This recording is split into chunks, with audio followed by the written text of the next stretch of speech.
And so I think that it really lifts up to, I think, a lot of issues to do with how we set up tech companies, how we grow them, the culture we build around them.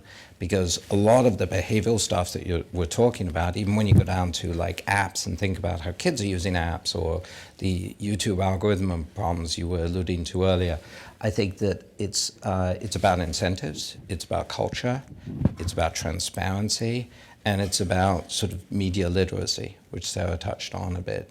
That we need to understand what this stuff is doing to our brains. How do we make progress with all that, John? I mean, I think that, one of the, I think we need to establish some reasonable boundaries around tech. We need to start to prioritize human beings. Andrew, at the very end of his, I think his fifth or sixth point he had there was about, driving, using technology to drive humans forward.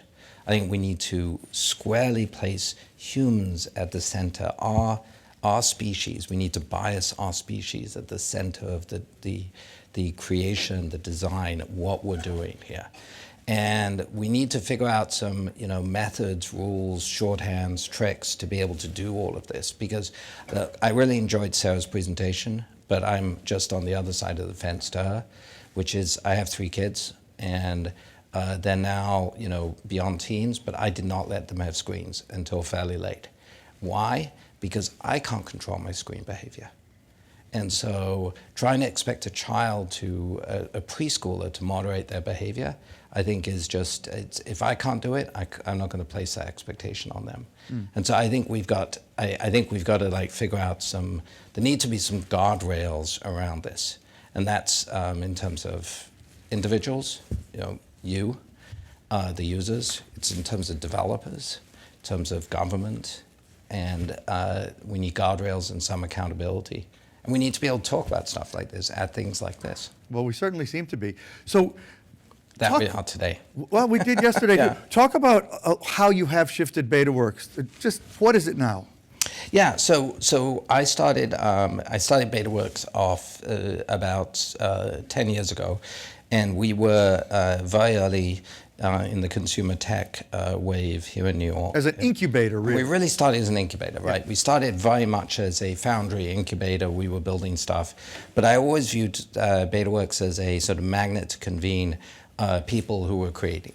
And I also viewed that, Karen, at the end of her your chat with Karen, she mentioned, the power of cities, and that I think part of the power of New York and what accelerates and distinguishes the tech community in New York is our sort of intersectional ability to cut across industries, whether it's be design, the arts, fashion, media, even fintech, right? We have a multitude of really strong industries in New York. And as tech is transforming all those industries, we have to learn how to walk and talk across those industries. And so I viewed BetaWorks to be a hub for that. And then fast forward to today, we've gone so far as last year we opened up a club, which is basically a clubhouse for nerds. Because we wanted to have a physical place where we could convene people to have conversations about building companies, and then some of these harder conversations about tech. Is that partly because you share a lot of the thinking of our mutual friend Scott Heiferman, who I know you've worked closely with over many years, that really tech needs in large part to push us more towards real world experience? And is that your way of doing your own kind of meetup kind of approach? Yeah, I mean, Scott is an old friend, and I've been tremendously inspired by him over the years. He's also an investor in BetaWorks, and I was an investor in some of his stuff. So we worked together in a lot of different ways. But you ran one of his companies, didn't you? I did run one of his keep companies. Going. One of the companies he started, Photolog. So I think that Scott had the early foresight in the importance of IRL. And in real life. In real life, right? And so the relationship between the web and the virtual and the physical and the real, I think has now become indistinguishable. And yet we have to, the physically connecting people in real life still matters a lot. And my sense is that my tribe, the people who are building stuff in tech, are desperately in need of a place to connect with one another. And so, Karen talked about the future of work, and the future, part of what we've seen is this massive dispersion, new places to work, new ways of working, new ways of working, 24/7, 7 days a week. You're always working, you're always connected. You got all these amazing tools, but you're not really connected. And actually talking to people matters. Speaking of being connected, you are a very connected person in tech. You know so many of the leaders of tech, and you know many of them well. And you have this fairly strong set of views about things having gone off the rails. How much do you see that becoming a widely held opinion? In other words, do you see a sort of phase shift happening, or is this still something we have to really work super hard to make happen? I think it's both. I think that we're at a point right now where the power of the incumbents, since my early days in technology, when Microsoft was, dominated all the platform, we now have a set of platforms that dominate the majority of our experiences. So we have a set of incumbents who have incredible amount of power, incredible amount of data, capital. They're very smart people. They also know how to innovate, right? Because 5 years ago, 10 years ago, most of the incumbents did not know how to innovate. So they looked to the early stage sort of startup ecosystem as a source of innovation. A lot of cases, they're now just copying that. And so I think we're in a phase where the incumbents have all this tremendous amount of power, yet these conversations are starting there and they're really bubbling up. I mean, Chris Hughes posting last week, I think was a big deal. Yeah, and it's not only a Facebook founder, it's not only one with a strong voice, but Chris went into so much detail about why this is a problem. And he talked obviously about Breakup, which got, I think, all the headlines. I think the agency idea that he also promoted, that other people have talked to, a sort of federal data agency, some kind of some form of permanent federal body to understand data and privacy. Important point. So the conversations are starting, but we need to accelerate them. Okay, can we see if anybody wants to join into this conversation beside me, because I certainly have more things. Okay, yeah. Big thing that's popped. Get the mic. Big thing that's popped Identify up. yourself. Tony O'Driscoll from Duke. A big thing that's popped up is this notion of community and cooperatives and ground up, and that technology could somehow enable that. And another one is privacy. And Harriet Pearson, who was the CTO at IBM, said privacy is not binary. Our ability to reveal something about ourselves can become important contextually. So how do you think tech can be applied in that way to kind of build a ground-up community while honoring privacy, but still allowing the kind of community growth rather than capitalistic growth? Oh, to what happen? a nice question. Yeah, so there's many layers in there. So, I agree that privacy is not binary, but I also think privacy is a choice. And that we have to give people the ability to make those choices, which more often than not we don't in technology or with technology. I think that Doug talked about sort of the growth imperative, and one of the big overlays that we have on top of this entire system is this massive growth imperative, and I think we have to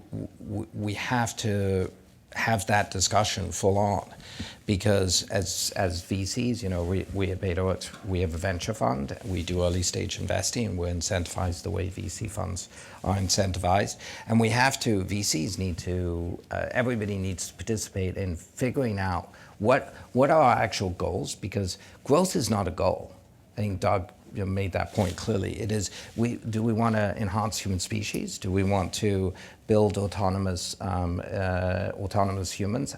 I got a pretty good autonomous human that's sitting right here right now, and I'd like it to remain autonomous. And so that's a choice that we need to make. And I think that I think that small scale communities are ways to distribute and start making those choices. Who else has one quick question? We've got Sorry, time. this is, yeah. One more. We're moving fast here. But the thing I just want to note you know, we did not necessarily populate this program with people who thought the kind of thing you just said.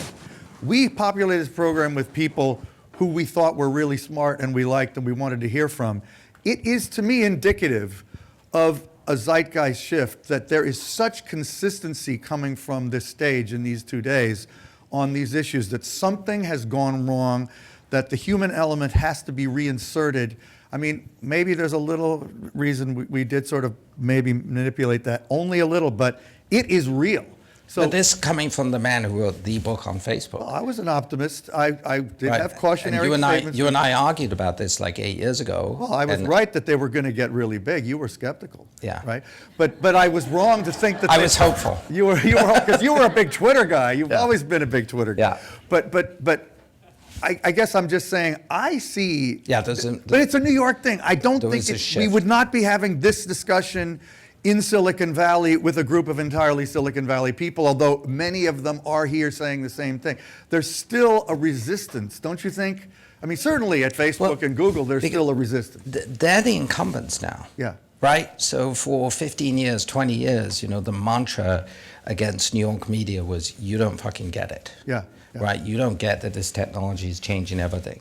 Now it's that is the mantra that's been screamed at the Valley. At now. them, yeah. You don't get it. Well, and quite universally. Yeah. I mean, by New Yorkers, by government leaders, by the EU, by Singapore, India, and Myanmar, Japan. yeah. Yeah. Even Mark saying he wants regulation. So, okay. But David and John, Okay, Dawn, Yes. New York Tech Meetup, real quick. wouldn't you say that it's at odds with capitalism, with power, What is at odds with capitalism? tending towards and caring about the more humane parts? Well, that's the debate. Dawn, I do not agree. I think it's at odds with it's the market mechanism, and markets have, I think, throughout our history as the United States, throughout the history of this country, we swung back and forth between sort of an extremely, if you look at the early industrial years, an extremely pure sort of market-centered, markets will solve everything, and then you know the nation, the people actually demand something more. They demand public schools, they demand, infrastructure, they demand healthcare, they demand things. And so now we're just seeing that swing back. Yeah. And that is part of what makes this country so great. Speaking as someone whose accent suggests you didn't start out here. I didn't start out here. Okay, well, thank you, John. Thank you. Don't forget your phone here. Yeah. Really good. So I'm just going to introduce my Techonomy colleague, Steve Gray, who's going to